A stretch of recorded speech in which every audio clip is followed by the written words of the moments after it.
Good morning વિદ્યાર્થી મિત્રો ધોરણ 8 એસએસમાં ચેપ્ટર 13 આપણે ચાલે છે. એની અંદર વિદ્યાર્થી મિત્રો આપણે કયા લેક્ચરમાં જોઈ ગયા કે ભારત પાકિસ્તાન વચ્ચેના સંબંધો કેવા છે, ભારત અને પાકિસ્તાન વચ્ચે કેટલી વખત યુદ્ધ થયું.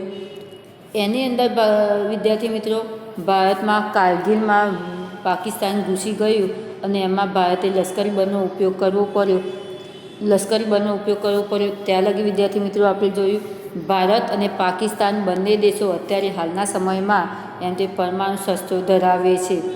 વિદ્યાર્થી મિત્રો ભારત દેશના ઘણા નેતાઓએ પાકિસ્તાન સાથે એમ તે ઉત્સુકતાથી યોગ્ય અને સારી રીતે એકબીજા પ્રત્યેનું વર્તન રાખવા માટે ઘણા પ્રયત્નો કર્યા, છતાં પણ પાકિસ્તાન કોઈ રીતે માનવા તૈયાર છે નહીં. વિદ્યાર્થી મિત્રો આ ટૉપિક વિદ્યાર્થી મિત્રો આપણે ગયા લેક્ચરમાં જોઈ ગયા. હવે આજના ભારતમાં વિદ્યાર્થી મિત્રો શું કહે છે કે આઝાદીના 64 વર્ષો પછી આપણા દેશની વિકાસ યાત્રા કેવી રહી. એમ તે આઝાદીના કેટલા વર્ષો વીતી ગયા? 64 વર્ષો થઈ ગયા.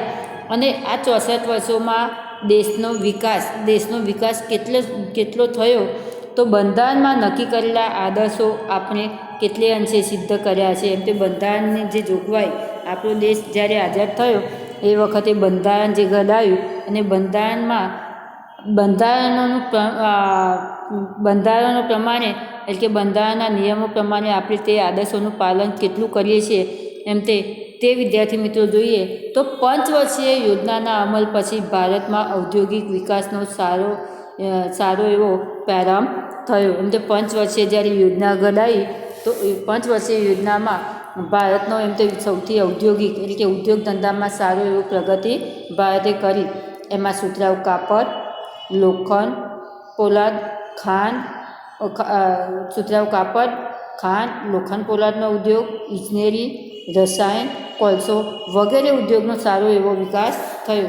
તો આપણો દેશ વિદ્યાર્થી મિત્રો આઝાદ થયા પછી 64 વર્ષોના સમયગાળામાં આપણા દેશમાં ઔદ્યોગિક ક્ષેત્રે એટલે કે ઉદ્યોગ ધંધામાં સારો એવો વિકાસ થયો. પરીક્ષામાં વિદ્યાર્થી મિત્રો પ્રશ્ન આવે કે 5 વર્ષીય યોજનામાં ઔદ્યોગિક ક્ષેત્રે કયા ઉદ્યોગોનો સારો એવો વિકાસ થયો? તો સુતરાઉ કાપડનો, ખાંડનો, લોખંડ પોલાદનો ઉદ્યોગ, ઇજનેરી, રસાયણ, કોલસો વગેરે ક્ષેત્રે સારો એવો વિકાસ થયો. આની સાથે એમ તે ઔદ્યોગિક ચીજ વસ્તુઓની બાબતમાં આપણે સ્વાવલંબી બન્યા છીએ. એમ તે ઔદ્યોગિક ક્ષેત્રે આપણી જે ચીજ વસ્તુઓ છે એમાં આપણે શું સ્વાવલંબી કે પોતાના દેશમાંથી થતી વસ્તુઓ એવી ઔદ્યોગિક ક્ષેત્રે જે થઈ છે એમાં સ્વાવલંબી બને છે. આ ઉપરાંત એમ તે ઇલેક્ટ્રોનિક્સ તથા ઉર્જા, ખનિજ તેલ, કમ્પ્યુટર, માઇક્રોચિપ્સ, ટેલિકમ્યુનિકેશન, સ્ટીલ, ખાતર, સિમેન્ટ અને પેટ્રોકેમિકલ જેવા ઉદ્યોગોને પણ વેગ મળ્યો છે. તો એની સાથે એમ તે કાપડ, ખાંડ, લોખંડ પોલાદના ઉદ્યોગોને તો એમ તે સારો એવો વિકાસ થયો. આની સાથે આપણે એમ તે ઇલેક્ટ્રોનિક્સ વસ્તુઓનો, ઉર્જાનો, ખનિજ તેલનો, કમ્પ્યુટર, માઇક્રોચિપ્સ, ટેલિકમ્યુનિકેશન, સ્ટીલ, ખાતર અને સિમેન્ટ અને પેટ્રોકેમિકલ્સના ઉદ્યોગોનો પણ સારો એવો વિકાસ થયો છે. તો વિદ્યાર્થી મિત્રો આ પ્રશ્ન તમારો 2 થી 3 માર્ક્સમાં આવી શકે કે 5 વર્ષીય યોજનાના અમલ પછી ભારતમાં ઔદ્યોગિક વિકાસમાં કયા ક્ષેત્રે સારો એવો વેગ મળ્યો હતો. તો આ તમારા જે ઉદ્યોગ ધંધા છે તે. ઘણા બધા વિદેશી વિવેચકો માનતા હતા કે ભારત એક રાષ્ટ્ર તરીકે વધુ સમય નહીં ટકી શકે. એમ તે ઘણા બધા વિદેશના જે વિવેચકો એટલે કે તારણ કાઢવાવાળા, તો ઘણા બધા વિદેશી વિવેચકોએ માનતા હતા કે ભારત એક રાષ્ટ્ર તરીકે એમ તે લાંબો સમય સુધી શાસન કરી શકશે નહીં. કેટલાક લોકો માનતા હતા કે ભારત લશ્કરી શાસન હેઠળ આવી જશે. કેટલાક લોકો તો એવું માનતા હતા કે ભારત લશ્કરી શાસન હેઠળ એટલે કે આપણે વિશ્વનું જે બંધારણ છે વિદ્યાર્થી મિત્રો, આપણે આગળના ચેપ્ટરમાં તમે જોઈ ગયા કે વિશ્વ લેવલે એક સંસ્થા જે છે તો એમ લશ્કરી શાસન હેઠળ કે વિશ્વ લેવલની જે સંસ્થા પ્રમાણે એમ તે ભારત એના હાથ નીચે આવી અને પોતે કાર્ય કરશે. પરંતુ આ આશંકાઓ નિર્મૂળ સાબિત થઈ. પરંતુ આ જે વિદેશી વિવેચકોની આ જે આશંકાઓ હતી એટલે કે અંદરની ખોટી જે કલ્પનાઓ હતી એ કલ્પનાઓ કેવી નીકળી? ખોટી સાબિત થઈ. ભારત આજ દિન સુધી પ્રજાસત્તાક રાહ પર છે. એમ તે ભારત દેશ આજ દિન સુધી એટલે કે અત્યારના સમયની વાત કરવામાં આવે તો અત્યારના સમય સુધી પ્રજાસત્તાક એટલે કે એની સત્તા કોના હાથમાં છે? પ્રજાના હાથમાં છે. ભલે સરકાર રચે પરંતુ પ્રજા જે સરકાર રચે એ પ્રમાણે જ વિદ્યાર્થી મિત્રો આપણી લોકશાહી પ્રમાણે જ આપણા દેશનું શાસન થાય છે, જે ગૌરવ કરવા લાયક સફળતા છે. એમ તે ગૌરવ કરવા લાયક સફળતા કેમ કહેવામાં આવી છે? કે આજ દિન સુધી ભારત પ્રજાસત્તાક રાહ પર ચાલી છે અને આના કારણે ભારત એક ગૌરવ કરવા લાયક સફળતા કહી શકાય. અહીંના લોકોની ભાષા અને ધર્મની વિવિધતા રાષ્ટ્રની એકતામાં બાધક બની નથી. એમ તે ભારત દેશમાં લોકોની અલગ અલગ ભાષા છે, અલગ અલગ ધર્મ છે, છતાં પણ જુદી જુદી ભિન્નતા ધરાવતો દેશ હોવા છતાં રાષ્ટ્રની એકતામાં કોઈ પણ બાધક એટલે કે કોઈ પણ નડતરરૂપ થયું નથી. ઔદ્યોગિક, વૈજ્ઞાનિક, આંતરમાળખાકીય સુવિધાઓ, કૃષિ, શૈક્ષણિક વિકાસમાં રાષ્ટ્રીય પ્રગતિ સાધી છે. વિદ્યાર્થી મિત્રો, અહીંયા પણ તમારો પરીક્ષામાં પ્રશ્ન આવે કે ભારત ધર્મની અને રાષ્ટ્રની બાબતમાં ધર્મની અને ભાષાની બાબતમાં ભિન્નતા હોવા છતાં કઈ રીતે પોતે વિકાસમાં પ્રગતિ સાધી છે? તો ઔદ્યોગિક રીતે, વૈજ્ઞાનિક રીતે, આંતરમાળખાકીય રીતે, સુવિધાઓ, કૃષિ અને શૈક્ષણિક રીતે એમ તે આગળ પ્રગતિ કરેલી છે. પરંતુ બીજી બાજુએ પણ એ પણ સાચું છે કે આજે પણ જ્ઞાતિના ભેદભાવ જોવા મળે છે. એમ તે આ બધું છે, ઉદ્યોગ ધંધાના સારા એવા વિકાસ થયા છે, છતાં પણ ક્યાંક હજી પણ જ્ઞાતિભેદ જોવા મળે છે. કેવો? બંધારણમાં ધર્મનિરપેક્ષતાનો આદર્શ સ્વીકાર્યો હોવા છતાં જુદા જુદા ધાર્મિક સમૂહો વચ્ચે અથડામણ થાય છે. જો શું કહે છે? બંધારણમાં એમ તે નિરપેક્ષતાનો આદર્શ સ્વીકાર કર્યો હોવા છતાં, કારણ કે આપણી જે બંધારણની જોગવાઈ થઈ અને બંધારણમાં એમ તે નક્કી કરવામાં આવ્યું છે કે બધા ધર્મને શું માનવા? એક જ માનવા, છતાં પણ અંદર ધર્મની બાબતમાં ધર્મના સમૂહોને કારણે અથડામણો હજી પણ ક્યાંક જોવા મળે છે. સૌથી વધુ પરેશાન કરતી બાબત એ છે કે ધનિક અને ગરીબ વર્ગ વચ્ચે અંતર સતત વધતું રહ્યું છે. એમ તે સૌથી વધારે અગત્યની બાબત એ દેખાય છે કે પૈસાવાળો વર્ગ અને ગરીબ વર્ગ એ બંને વચ્ચેનું અંતર હજી પણ જોવા મળે છે. ભારતના અમુક સમૂહને આર્થિક વિકાસનો ઘણો ફાયદો થયો છે. એમ તે ભારતના અમુક જે સમૂહ છે, કેવો? પૈસાવાળાનો જે સમૂહ છે એ સમૂહને આર્થિક બાબતે ઘણો એવો ફાયદો થયો છે. તો તેઓ આલીશાન મકાનમાં રહે છે, જ્યારે બીજી બાજુ ઘણા બધા લોકો આજે પણ ગરીબી રેખા નીચે જીવે છે. એમ તે આપણા દેશમાં એમ તે ધર્મની બાબતમાં ઘણા શું થાય છે? અથડામણો થાય છે. એની સાથે સાથે એમ તે ધનિક અને ગરીબ વચ્ચે પણ અંતર વધતું જાય છે. પૈસાવાળો વર્ગ, એમ તે ટૂંકમાં કહીએ તો પૈસાવાળો વર્ગ પૈસાની બાબતમાં આગળ ને આગળ પ્રગતિ કરતો જાય છે, મોટા મકાનોમાં રહેતો હોય છે, જ્યારે એક બાજુ ગરીબ વર્ગ જે છે એ સાવ ગરીબ બનતો જાય છે અને સાવ ઝૂંપડપટ્ટી વિસ્તારમાં રહેતો હોય છે. પોતાના બાળકોને શાળામાં પણ મોકલી શકતો નથી. એમ તે ગરીબ વર્ગ જે છે એ પોતાના બાળકોને પોતે એટલું કમાઈ શકતો નથી કે તે પોતે શાળામાં મોકલી શકે. મોંઘવારી અને ભ્રષ્ટાચાર અસહ્ય રીતે વધી રહ્યા છે. એમ તે અત્યારના સમયમાં મોંઘવારી પણ એટલી વધી રહી છે અને એની સાથે સાથે ભ્રષ્ટાચાર કે આપણે કોઈ કાગળ કઢાવવો હોય તો એની સામે આપણે પૈસા આપીએ એ ભ્રષ્ટાચાર કહેવાય. અમુક વખતે આપણી ટકાવારી હોય છતાં પણ અમુકની ટકાવારી ઓછી હોય છતાં એમને જલ્દી નોકરી આપવામાં આવે એ પણ શું કહેવામાં આવે છે? એક જાતનો ભ્રષ્ટાચાર કહેવામાં આવે છે. આપણું બંધારણ કાયદાની દ્રષ્ટિએ બધાને સરખા ગણે છે. એમ તે આપણું જે બંધારણની જોગવાઈ છે તો બંધારણની જોગવાઈ પ્રમાણે આપણું બંધારણ બધાને શું કરે છે? એક જ સરખા ગણે છે.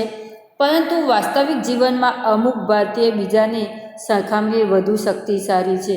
પરંતુ અત્યારના વાસ્તવિક જીવનમાં ભારતીયોની દ્રષ્ટિએ બીજા ભારતીયની દ્રષ્ટિએ ગણાવવામાં આવે તો અમુકની સરખામણીમાં અમુક શું હોય છે? શક્તિશાળી. કેમ વિદ્યાર્થી મિત્રો શક્તિશાળી કહેવામાં આવ્યું છે? કે એ પોતે પૈસાવાળો વર્ગ છે, પોતે સારા એવી ફેસિલિટીમાં જીવે છે, જ્યારે અમુક સાવ કેવો ગરીબ વર્ગ છે. તો આના કારણે એમાં શું હોય છે? બંનેમાં અલગ અલગ ભાગ પડી ગયેલા છે.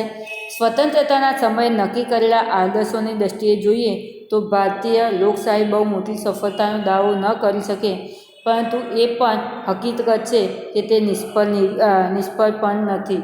એમ તે આમ કહીએ તો પૈસાવાળો વર્ગ અને ગરીબ વર્ગ તો છે, પરંતુ સ્વતંત્રતાની સરખામણી કરીએ તો આદર્શોની દ્રષ્ટિએ એટલે કે લોકોનામાં અંદર એકબીજા પ્રત્યેનો જે ભાવ છે એ ભાવ લોકશાહીમાં બહુ મોટી સફળતાનો દાવો ન કરી શકીએ, પરંતુ એ હકીકતને નિષ્ફળ. એટલે કે અમુક અંશે એવું હોય છે કે પૈસાવાળો વર્ગ એ રીતે શું કરતો હોય છે?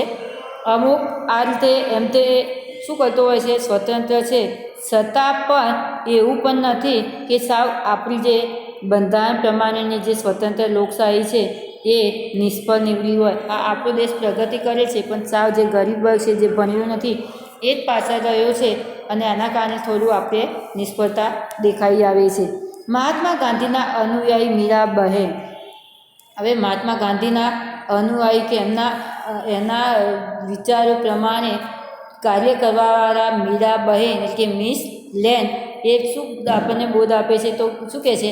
આર્થિક નીતિઓને કારણે પર્યાવરણ પર પડેલી ખરાબ અસરો પર યોગ્ય ધ્યાન નથી આપવામાં આવતું. તો વિદ્યાર્થી મિત્રો અહીંયા મીરાબહેન આપણને એમ કહે છે કે આપણો દેશ સ્વતંત્ર થયો, 64 વર્ષ આપણા દેશને થયા આઝાદી. તો આઝાદીના 64 વર્ષોમાં આપણો દેશ ક્યાંયથી ક્યાંય એમ તે પ્રગતિમાં પહોંચી ગયો છે. ઔદ્યોગિક ક્ષેત્રે ઘણા એવા એમ તે આગળ વિકાસ કર્યો છે. તો આ વિકાસને કારણે આપણે આર્થિક નીતિ એટલે કે આપણે સુખી થવાની લાલચમાં આપણા ધંધા ઉદ્યોગને આગળ વિકસાવવામાં પર્યાવરણને આપણે કેવી રીતે દૂષિત કરીએ છીએ તે આપણે ધ્યાનમાં રાખતા નથી. મીરાબેને લખ્યું 1949માં લખ્યું છે કે વિજ્ઞાન અને યંત્રો દ્વારા તેને માનવતાને અમુક સમય સુધી ઘણો ફાયદો તો થયો છે, પરંતુ અંતે તબાહી જ મળશે. એમ તે મીરાબહેન એક નોંધમાં લખે છે કે 1949માં એમને એક નોંધ કરી છે, એમાં લખ્યું છે કે વિજ્ઞાન અને યંત્રો આગળને આગળ પ્રગતિ કરે છે. આ પ્રગતિથી એમ તે ફાયદો પણ થતો હોય છે, પરંતુ ફાયદાની સાથે સાથે એમ તે અંતે તો શું મળશે? તબાહી. કેમ વિદ્યાર્થી મિત્રો તબાહી કહેવામાં આવી છે? કે જેટલી પ્રગતિ છે તો પ્રગતિને કારણે વિદ્યાર્થી મિત્રો પ્રદૂષણ પણ એટલું જ એમ તે વાતાવરણમાં ભરે છે, અને કુદરતને સંતુલન કરવા માટે આપણું જે વાતાવરણ છે એ વાતાવરણ યોગ્ય રીતે સંતુલન રાખવું એ આપણા હાથમાં છે. છતાં પણ આપણે આર્થિક રીતે વધારે ને વધારે પડતા આગળને આગળ વિકસવા માટે આપણે પ્રદૂષણને શું કરી નાખીએ છીએ? સંતુલનનો ભોગ બનાવીએ છીએ. તેના નિયમો પ્રમાણે જીવન ચલાવવું જોઈએ, ત્યારે જ આપણે સ્વસ્થ અને સભ્ય પ્રજાતિના રૂપમાં જીવતા રહી શકીશું. તો વિદ્યાર્થી મિત્રો મહાત્મા ગાંધીના જે અનુયાયી મીરાબહેન છે એ ટૂંકમાં એમ કહે છે કે આપણે આર્થિક નીતિના કારણે એટલે કે આપણા લાભને કારણે આપણે પર્યાવરણને દૂષિત કરીએ છીએ, અને પર્યાવરણને દૂષિત કરવાથી આપણને જેટલો ફાયદો થાય છે એટલે ફાયદાના પાછળ આપણી તબાહી તો નક્કી જ છે. આપણું કુદરતી સંતુલન જો આપણે જાળવવું હોય તો આપણે નિયમો પ્રમાણે જીવન ચલાવવું જોઈએ, અને તો જ આપણું આપણે સ્વસ્થ રહી શકીએ, અને તો જ આપણે પ્રજાતિના એટલે કે માનવ જાતિના રૂપમાં જીવી શકીએ. તો વિદ્યાર્થી મિત્રો અહીંના ટૉપિકમાં કે આપણું ભારત પંચવર્ષીય યોજનાના અમલ પછી વિજ્ઞાન ક્ષેત્રે ઔદ્યોગિક વિકાસના ક્ષેત્રે એમ તે લોખંડ પોલાદ ઉદ્યોગો આ રીતે આગળ વિકાસ કર્યો. ઇલેક્ટ્રોનિક્સ, ખનિજ તેલ, કમ્પ્યુટર આ રીતે એમ તે આગળ ઉદ્યોગોનો વિકાસ થયો.